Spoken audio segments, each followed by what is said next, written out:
మిర్యాలగూడ పట్టణంలోని 6వ ward Indiramma colony BRS party బలపరిచిన అభ్యర్థి బుక్కే రాంబాబు మొదటి రోజు ప్రచార కార్యక్రమం ప్రారంభించారు. ఈ కార్యక్రమంలో తను మాట్లాడుతూ తనకు ఈ అవకాశం ఇచ్చిన మిర్యాలగూడ మాజీ ఎమ్మెల్యే నల్లమోతు భాస్కరరావుకి 6వ వార్డు మాజీ కౌన్సిలర్ సాధినేని స్రవంతి శ్రీనివాస్కు ధన్యవాదాలు తెలిపారు. రాంబాబును అత్యధిక మెజార్టీతో గెలిపించాలని మిర్యాలగూడ పట్టణ youth general secretary Sadhineni Srinivasarao కోరారు. మాజీ ఎమ్మెల్యే నల్లమోతు భాస్కరరావు పర్సనల్ అసిస్టెంట్గా నియోజకవర్గ స్థాయిలో సేవలందిస్తూ 6వ వార్డు అభివృద్ధికి నిరంతరం కృషి చేస్తాడని అన్నారు. కాలనీలోని పెండింగ్ పనులన్నీ త్వరితగతిన పూర్తి చేయించుకోవచ్చన్నారు. బీఆర్ఎస్ పార్టీ కార్యకర్తలందరూ సైనికుల్లా పనిచేసి రాంబాబును అత్యధిక మెజార్టీతో గెలిపించి మాజీ ఎమ్మెల్యే నల్లమోతు భాస్కరరావుకు కానుక ఇవ్వాలని కోరారు.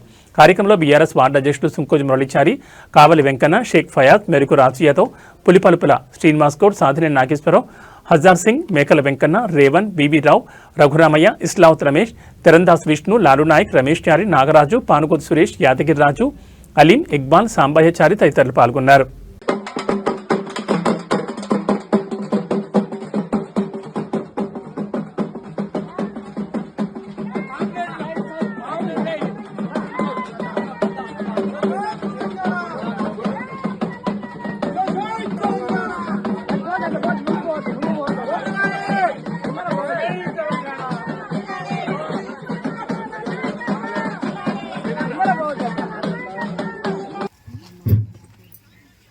ఈనాటి ఈ ప్రచార కార్యక్రమానికి అంటే మొదటి రోజు చాలా మంచి రోజు.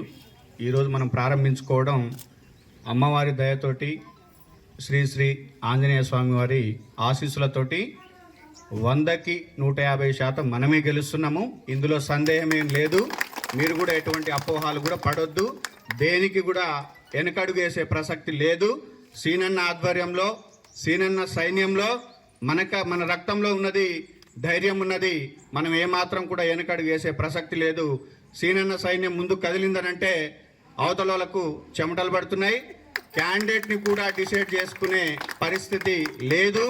వాళ్ళు రావడానికి కూడా భయపడుతున్నారు. సరే, ఇదే స్ఫూర్తితో మనం ఏమాత్రం కూడా అలసత్వం చేయొద్దు. సరే, ఇది ఉన్నదని ఓవర్ కాన్ఫిడెన్స్ కూడా మనం వెళ్ళొద్దు. మన పని మనం చేసుకోవాలి. మనము ప్రతి డోర్ టు డోరు తిరగాలి, అందరినీ ఓటు అభ్యర్థించాలి. ఇక్కడ ఉన్న వాళ్ళందరినీ కూడా మనం కలవాలి. వాళ్ళందరినీ కూడా మనం ఏదైతే హామీ ఇస్తామో అవన్నీ కూడా నిలబెట్టుకుంటాము, ఖచ్చితంగా చేస్తాము.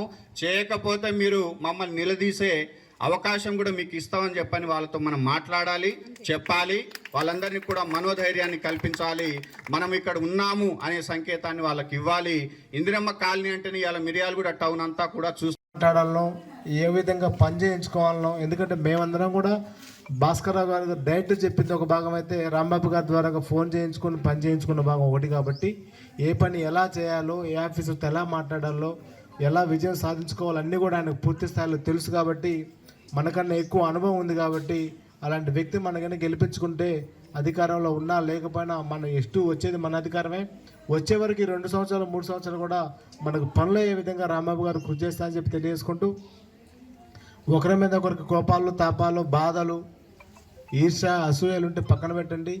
ఎందుకంటే ఈ సమయంలో అవన్నీ కూడా మన మీద మనం చూపించుకునే కావు, అలిగే కావు. కాబట్టి 20 రోజులు కూడా అందరూ కూడా వ్యక్తిగతంగా మీ విజయం అని చెప్పి, మీరే ఎలక్షన్లో పోటీ చేస్తున్నారు అనుకొని భావించి, మీ కుటుంబ సభ్యులు అనుకునే